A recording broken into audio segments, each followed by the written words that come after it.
तर जो मार्कर वापरला जातो त्याची शाई ही नेल पॉलिश रिमूव्हर न काढली जाऊ शकते असं सचिन सावंत यांनी म्हटलंय। सचिन सावंत यांनी शाई काढतानाचा डेमोज दाखवलाय।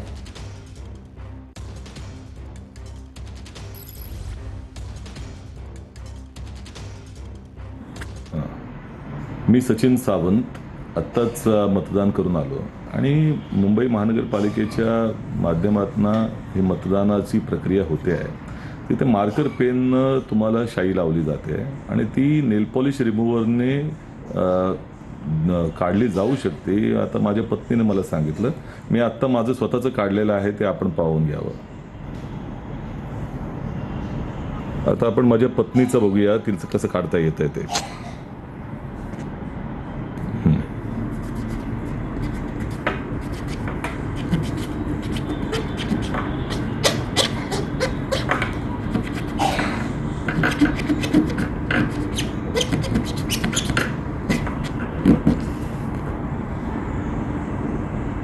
याचा अर्थ नेल पॉलिश रिमूव्हरने देखील ही शाई काढता येऊ शकते, हे यातनं सिद्ध होतं। तर मार्करने लावलेली शाई 10 मिनिटात निघते असं मतदारांनी देखील अनेक सांगितलेलं आहे।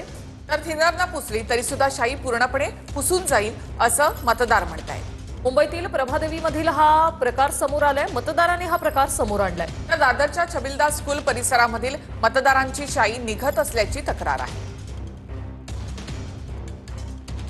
आता मतदान आम्ही करून आलो, तर मतदान केल्यानंतर जी काही इंक लावण्याची प्रोसेस जी असते ती इंक न लावता त्यांनी मार्कर यूज केला आहे आणि मी काही एक न करता हात सुद्धा धुतलेला नाहीये, तरी सुद्धा ती म्हणजे हाताला स्वेट येऊन ती गेलेली आहे। आणि हो, आणि जर आता मी जर ह्याला थिनर जर लावला तर ती पूर्णपणे जाणार।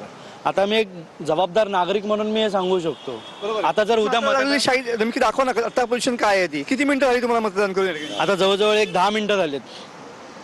10 मिनिटांमध्ये ही शाईचा असं झालेलं आहे। उद्या जर मतदानाचा जर अंक घटला, काही जर झालं तर याला जबाबदार कोण?